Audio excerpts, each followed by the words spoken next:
Salut les âmes celtes, je suis Julien et je vous souhaite la bienvenue sur ce podcast. Aujourd'hui, le sujet va être double sujet. Nous allons parler de pourquoi j'ai cette volonté de vouloir, ça fait doublon, de vouloir nous réunir en clans, de recréer des clans et ma propre expérience du clan qui a été un échec. Il ne faut pas, comment dire, il ne faut pas se détourner de ces échecs, puisque c'est de l'erreur que nous apprenons. C'est bien connu. Tout d'abord, j'aimerais aborder le sujet du pourquoi j'en suis arrivé au clan. Ça part d'une longue réflexion. Pour moi, c'est la réflexion de toute une vie dans la réalité. Ça part d'un constat, puis ça part d'un vécu. Petit con, j'étais comme tout le monde, j'étais un mondialiste. Ah, ouin ouin la guerre, ouin ouin l'égalité, enfin bref, ouin ouin ouin ouin ouin ouin. Eh bien, en vieillissant, j'ai été mondialiste, ensuite j'ai été patriote nationaliste, et aujourd'hui, je suis clanique.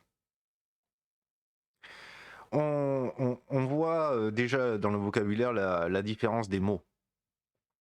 Il n'y a plus de ismes. Les ismes représentent les idéologies. En règle générale, l'idéologie, c'est quoi?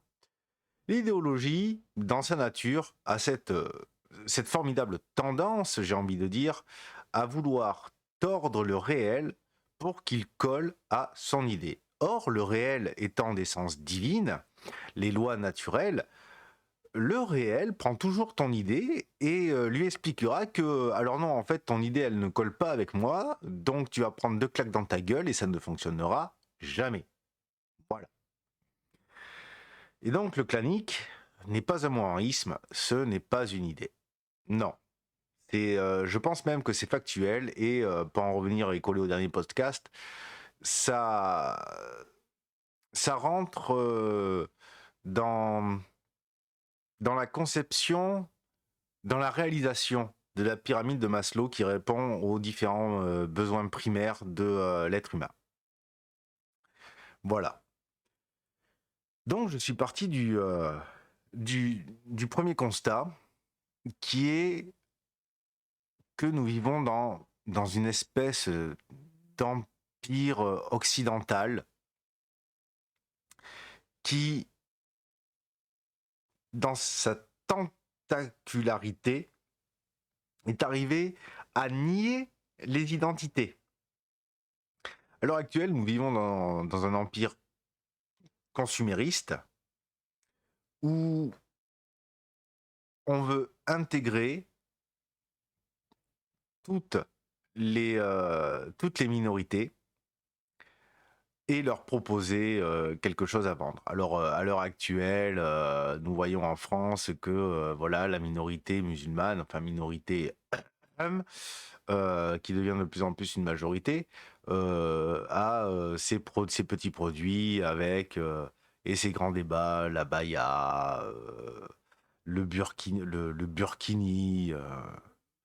Enfin, ça, c'est juste pour cacher en fait la misère sous le tapis, concrètement, où ils veulent faire des interdictions, des trucs comme ça, pour finalement que les gens, que les différents groupes, les différentes minorités ne soient plus des minorités, mais puissent être assimilées à la majorité pour qu'elles prennent l'identité de l'empire, c'est-à-dire une non-identité qui va s'articuler sur le consumérisme et faire de tous les gens des petits consommateurs. Donc je suis parti de ce premier constat-là, qu'il y a une négation de l'identité, et comment voulez-vous vous construire si vous ne savez pas qui vous êtes? Et savoir qui l'on est, ça passe par cette identité. Je vous renvoie au podcast qui traite du sujet de l'identité et des origines toujours présentes, des origines gauloises toujours présentes en nous. Il y a ce premier constat-là. Ensuite, il y a un deuxième constat.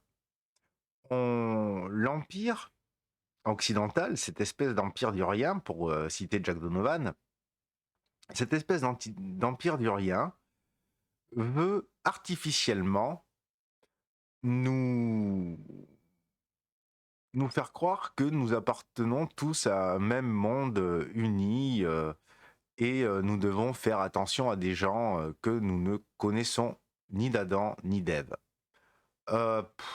Oui, ben, moi j'ai envie de dire que concrètement, ce qui se passe hors du monde, mais putain, j'en ai rien à foutre. Dans la réalité, j'en ai rien à péter.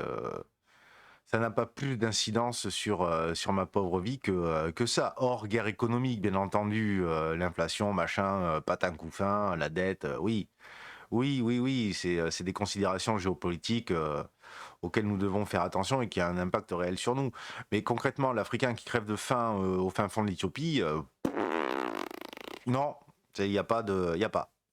Ça ne, je ne me sens pas concerné.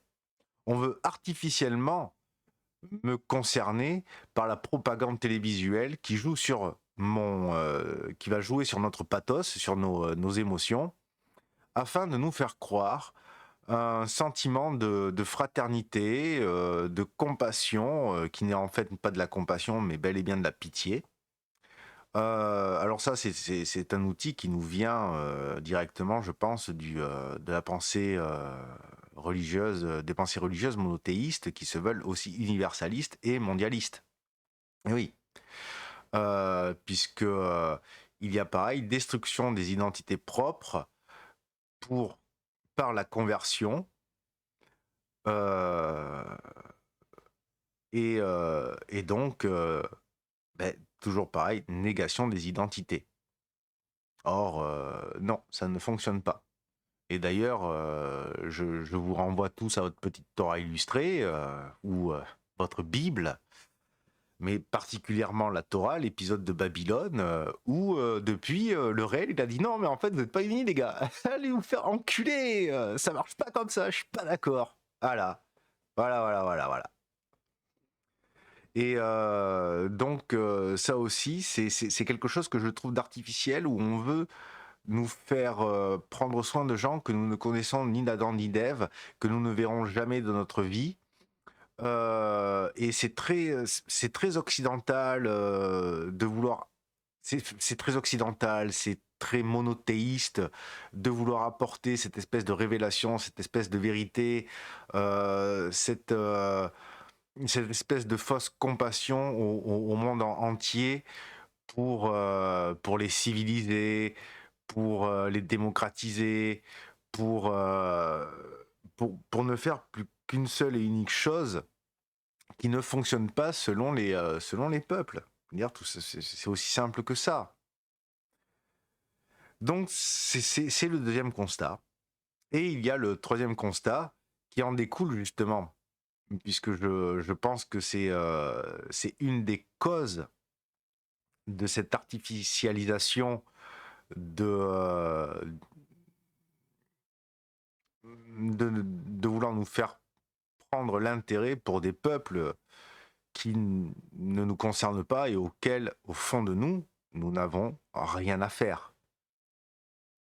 Est-ce que vous y pensez toute la journée, à ces pauvres gens qui meurent de faim à l'autre bout du monde? Répondez franchement. Est-ce que vous y pensez toute la journée?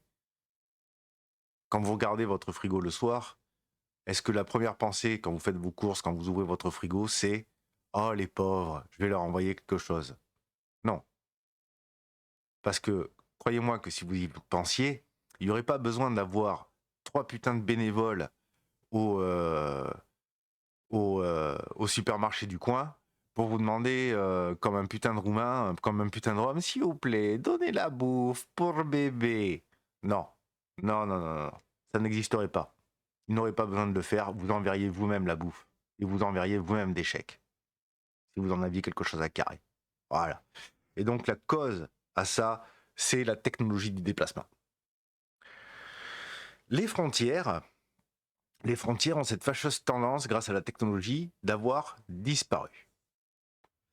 À l'heure actuelle, le Mozambique, c'est à quoi? C'est à quelques heures d'avion.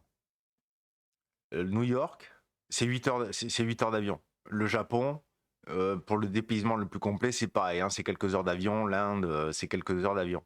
Mais attendez les gars, vous n'avez pas l'impression que c'est tout nouveau et que les frontières existent bel et bien? Est-ce que vous voyez les moyens technologiques qu'il faut mettre en place? C'est colossal, les moyens technologiques colossaux qu'il faut mettre en place pour pouvoir s'affranchir des frontières. Et encore, nous sommes toujours obligés de traverser par bateau pour pouvoir avoir nos marchandises. Non, ça reste un vrai périple. Regardez quelques vidéos des vagues scélérates, de la dangerosité de l'océan et même de la mer Méditerranée. Ça reste dangereux. Alors, moi, ce que j'ai envie de vous dire là de suite et de but en blanc, c'est que la technologie, elle n'est pas éternelle. C'est très clairement. Il suffit qu'il y ait un cataclysme qui arrive. Je vous renvoie à Velikovsky. Nous avons des traces qu'il y a des cataclysmes. Regardez les dinosaures, hein, ils se sont tous éteints à cause d'un cataclysme. C'est une astéroïde gigantesque qui s'est abattue sur la Terre avec réaction en chaîne, un hiver nucléaire. Enfin, vous connaissez l'histoire. Et si vous ne connaissez pas l'histoire, faites vos recherches, s'il vous plaît. Un peu de sérieux. 2 secondes et demie. Enfin. Ce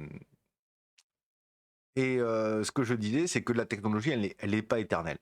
Parce que figurez-vous, loi de la nature, hein, réalité, rien n'est éternel, absolument rien. Tout finit par avoir une fin. Et est-ce que notre technologie n'aurait-elle pas une fin? Est-ce qu'un cataclysme ne pourrait pas se reproduire, hein? Puisque, après tout, si ça s'est déjà produit une fois, et pas deux, et pas que, je veux dire, pourquoi est-ce que dans 1 an, 2 ans, 3 ans, 10 ans, on va pas se reprendre un putain de cataclysme qui va disséminer 80-90% de la population mondiale et de fait détruire la technologie. Puisque, est-ce que vous voyez les moyens colossaux humains que nous avons besoin pour pouvoir produire notre technologie? Il faut aller les chercher les ressources, il faut transformer les ressources, il faut fabriquer ça à la chaîne. Ça demande des moyens colossaux. Donc voilà. Qu'est-ce qui vous dit que il ne va pas de nouveau y avoir, et je vous renvoie à la théorie de Manuel Velikovsky, qu'il ne va pas y avoir de nouveau une comète qui va rentrer en orbite autour de la planète et qui va tout détruire sur son passage le temps que ça va durer. Et donc, moins il y aura de monde, moins la technologie sera produite, puisque la ressource humaine ne sera plus là pour la produire, tout simplement pour la produire, et même en masse, parce que ça reste des moyens colossaux. Et là, on va comprendre de nouveau la réalité. Que pour aller en Espagne, il faut toujours traverser ces putains de Pyrénées.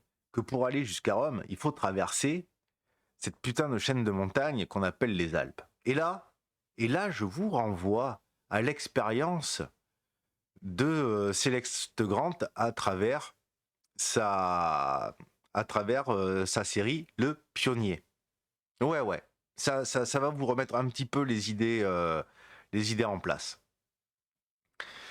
Et c'est pour toutes ces raisons-là que j'en suis arrivé à cette conclusion que nous devons de nouveau faire corps avec la réalité et nous réunir en clan. Parce que le clan, c'est la proximité. Et attention, je parle bien de proximité réelle, c'est-à-dire avoir accès aux membres du clan à pied. Moi, ma conception du clan, c'est un lieu commun où on peut aller voir les autres membres du clan à maximum un quart d'heure à pied. Ouais, un quart d'heure à patte, pan. T'es chez l'autre membre du clan qui va pouvoir te donner un coup de main, qui va pouvoir créer le lien social. Et là, je vous renvoie à la pyramide de Maslow. Ce, ce- ce- ce sont les raisons qui m'ont fait qui m'ont fait arriver à la conclusion que la réponse la plus naturelle et la plus logique à la situation dans laquelle nous nous trouvons à l'heure actuelle et qui va rester fixée, j'ai envie de dire, comme euh, qui va rester fixée dans le réel, c'est le clan. Et ça a toujours été comme ça, même aujourd'hui. Le seul truc, c'est que avec la technologie du transport, les clans sont disséminés à travers tout le pays. Donc c'est beaucoup plus dur. Pour déménager, mais voilà la logistique qu'il faut mettre en place. C'est un truc de taré. On est à 1 heure de route. Enfin, c'est un peu n'importe quoi. Voilà. C'est rapidement la réflexion qu'il y a derrière cette conclusion que nous devons nous réunir en clan. Nous réunir en clan demande une certaine logistique. La logistique que demande le clan, bon, elle est assez simple dans sa réflexion. La mise en place c'est toujours quelque chose d'un petit peu plus difficile, mais elle est assez simple dans son but, dans ses moyens. La réalisation du clan passe par un certain nombre de critères à, à respecter pour avoir une fondation solide. Premièrement, ça va passer par l'identité. L'identité doit être forte. L'identité du clan va passer, comme je l'ai déjà dit, elle va passer par plusieurs points très importants. Premièrement, une identité commune. Identité commune qu'on va retrouver dans les us et coutumes et ensuite qu'on va retrouver dans le cultuel. Le sacré est extrêmement important. L'être humain a besoin de spiritualité. N'oubliez pas, nous sommes des homo sapiens sapiens. Sapiens, ça veut dire conscient. Sapiens sapiens, ça veut dire que nous sommes conscients d'être conscients. Donc, la spiritualité est extrêmement importante. C'est parce que nous sommes des sapiens sapiens que nous avons la conscience de que nous avons besoin de cette spiritualité qui représente la conscience d'être conscient, avec toutes ces questions du pourquoi. Et donc, le cultuel va aussi permettre, par la rituali, de célébrer une histoire commune, mais pas que une histoire commune par la mythologie, elle va aussi permettre de rester dans le réel, en fêtant les 8 fêtes de la roue de l'année. Avec les 2 équinoxes, les deux solstices et 4 fêtes mineures qui, qui sont qui sont aussi des fêtes qui ont lieu aux saisons et à l'écoulement du temps. Ensuite, une fois que tous ces éléments sont réunis, bien, le clan a besoin d'un lieu. Mais pour avoir un lieu, c'est un peu plus compliqué. C'est un petit peu plus compliqué. C'est de l'immobilier. Et quoi qu'il arrive, la prise d'un territoire demande de la ressource. Quoi qu'il arrive. C'est prise de territoire demande de la ressource, garder le territoire va vous demander de la ressource. Et c'est à ce moment-là qu'intervient le but économique commun. Et c'est en réunissant tout cela que vous allez répondre à votre échelle, à échelle humaine, hein, puisque par rapport à ce que je disais tout à l'heure et l'Empire, nous sommes sur des échelles complètement inhumaines. Il y a une étude qui a été faite et concrètement, nous ne pouvons, l'être humain est en mesure que de se rappeler d'environ, de tisser du lien avec environ 150 à 200 personnes, pas plus. Voilà. Les points sont abordés. Maintenant, il me paraît essentiel de vous parler de mon expérience du clan. Ah oui, parce que j'arrive pas comme ça avec mes gros sabots. Ouais, coucou, c'est moi l'expérience du clan. J'ai tout réussi. Non, non, ça a été un échec. Ça a été un échec. Parce que certains points n'ont pas été respectés. Alors, nous étions un groupe très très intéressé par la spiritualité, le développement personnel, euh, l'ésotérisme, l'occulte. Nous étions très très là-dedans et on s'était réunis en fait en coven, si on peut dire, pour fêter la roue de l'année, les différentes périodes de la roue de l'année. Premièrement, nous avions un petit souci. Aucun de nous n'avait une pratique commune.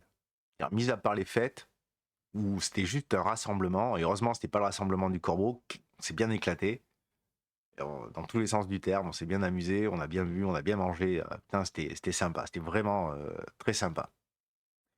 Prodigalité, c'est une belle application de la libéralité qui est une vertu, mais ce n'est pas le sujet. Donc déjà nous étions tous sur du cultuel différent, et forcément on arrivait à s'entendre, mais on ne faisait que partager cette différence. Il n'y avait pas de prosélytisme, mais ce n'était pas suffisant. Ça ne nous a pas ancré finalement dans une identité propre, puisque je vous rappelle que l'identité, ça veut dire ce qui est identique, ce qui est le même. Et donc nous avions déjà des différences là-dessus. Mais bon, on se faisait confiance, on se voyait souvent, on faisait beaucoup de JDR tous les week-ends. C'était le truc qu'on avait en commun et qui nous unissait. Donc le temps passe et on finit par avoir accès à un immobilier. Et c'est là où les choses ont commencé à se gâter. Parce que tout le monde a commencé à vouloir changer de coin.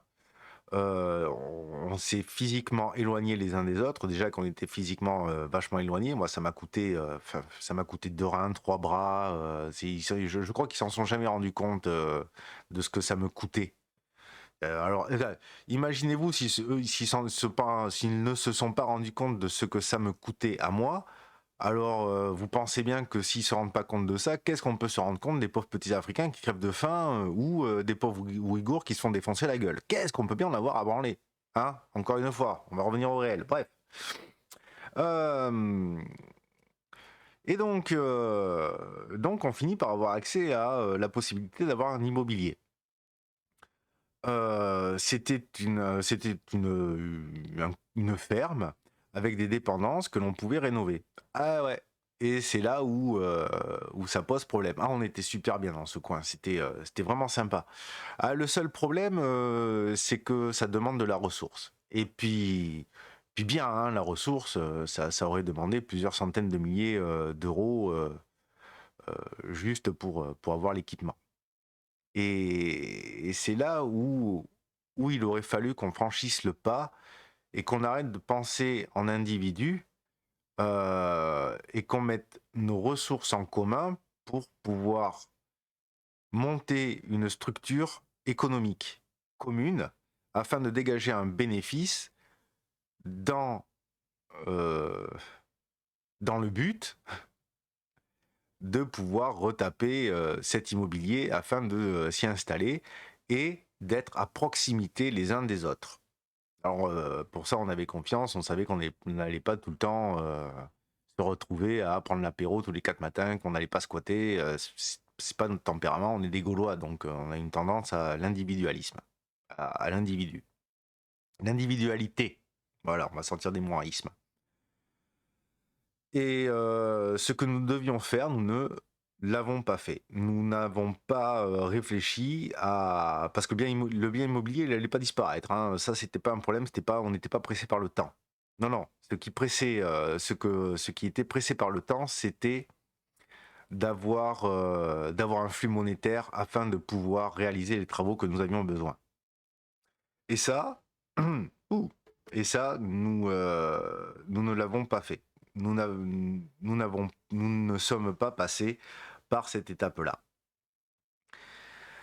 Donc forcément, le projet ne pouvait qu'échouer parce que on roulait pas tous sur l'or.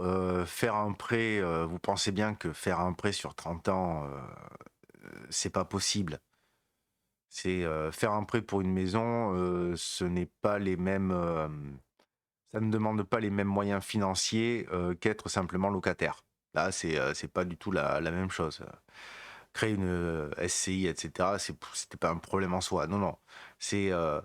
Nous n'avons pas réfléchi à dégager d'abord un flux monétaire pour pouvoir retaper l'immobilier. On n'a pas été, on n'est pas parti dans le bon sens. Et donc, forcément, vu que il n'y a pas accès à un flux monétaire, on n'a pas réussi à se mettre d'accord, ni à même projeter de faire un surplus monétaire, le clan a fini par se casser. En tout cas, moi j'ai fini par ne plus pouvoir y aller. Voilà. De cet échec, j'en ai retenu les leçons suivantes. Le clan doit absolument avoir des us et coutumes communs, un cultuel commun qui va construire une identité forte. Ensuite, il y a l'intention et le désir d'avoir la proximité du lieu pour avoir accès facilement les uns aux autres, ne pas être perturbé par des frontières infranchissables, ne serait-ce qu'être à 50 km les uns des autres, enfin, la ressource que ça demande, ça te demande une ressource monumentale.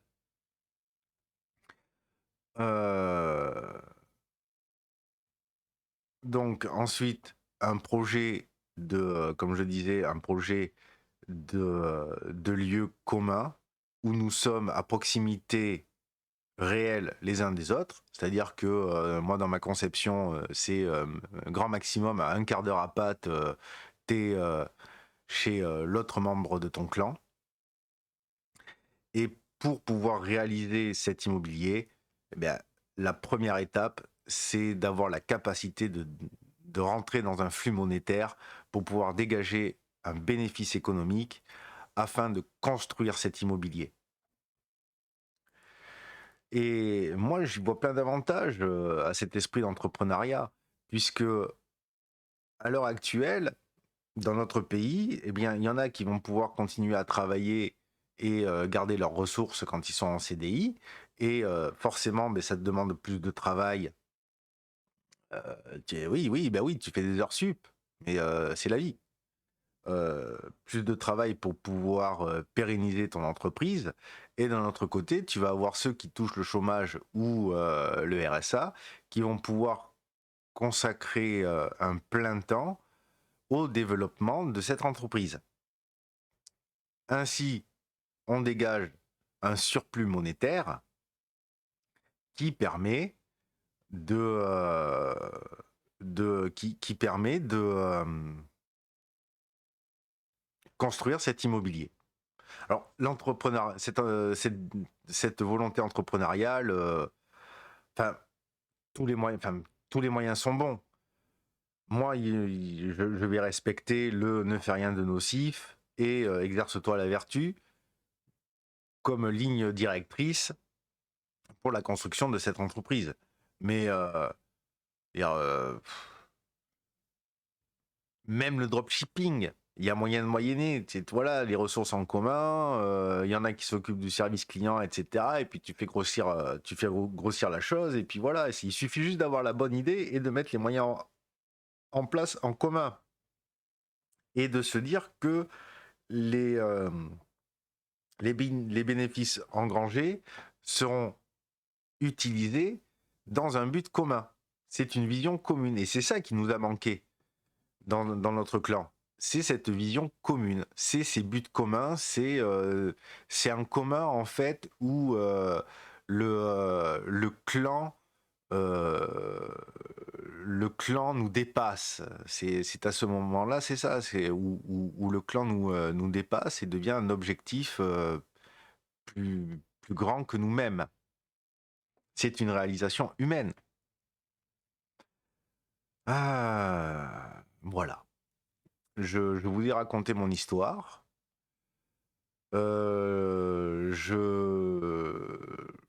Je vous ai communiqué, je vous ai partagé mes conclusions sur mes erreurs.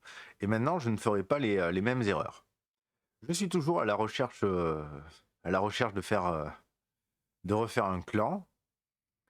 Et, euh, et je trouve que cette chaîne YouTube permet d'avoir des éléments. Alors c'est l'encart pub, mais il y a déjà le truc déroulant. Euh, et et si vous avez si vous en êtes arrivé aux mêmes conclusions que moi, si vous partagez mes conclusions, mais justement pour, euh, pour pouvoir promouvoir ce retour au réel, partagez, likez, commentez, donnez-moi votre avis. Je suis toujours preneur d'une critique constructive, d'une réflexion qui peut m'élever. Je suis toujours preneur. Donc voilà, il est temps de conclure ce podcast. Et cette conclusion sera la suivante. Un clan s'inscrit dans le réel. Un clan s'inscrit dans la proximité. Et un clan s'inscrit dans une identité forte. Le clan s'inscrit dans un commun fort. On, on met les différents individus, les forces, les ressources des différents individus en commun. On met une partie de nos ressources pécuniaires en commun pour construire des objectifs communs. Et tout ça est inscrit dans le réel, puisque le membre de ton clan, tu vas lui serrer la main, tu vas lui faire la bise, tu discutes avec lui, et pas à travers, pas par webcam interposée, ou par Discord interposé, par Messenger interposé, et tout ce genre de trucs qui finalement ne sont que du virtuel. Même si je reconnais qu'il y a quand même les liens qui se créent derrière restent réels. Attention, je ne nie pas ça, je ne nie pas la réalité. Il ne faut jamais nier la réalité. Hein, petit message à tous mes amis de l'idéologie. On ne nie pas on ne nie pas le réel. Le réel te rappellera toujours à l'ordre. Donc, l'identité commune, forte, parle des us et coutumes forts, du cultuel commun fort, les, euh, ne serait-ce que déjà commencer par les 8 fêtes de la roue de l'année, et puis ensuite, on peut se mettre d'accord sur une mythologie commune qui nous permet d'asseoir l'identité commune forte, déjà de base par la physiologie.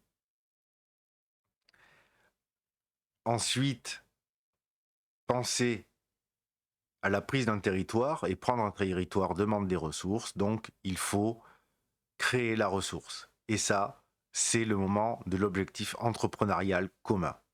Vers quel objectif allons-nous pour dégager un flux économique? Comment nous nous inscrivons dans le flux économique et comment nous allons gérer ce flux économique, cette ressource venante? Comment est-ce que nous allons la gérer par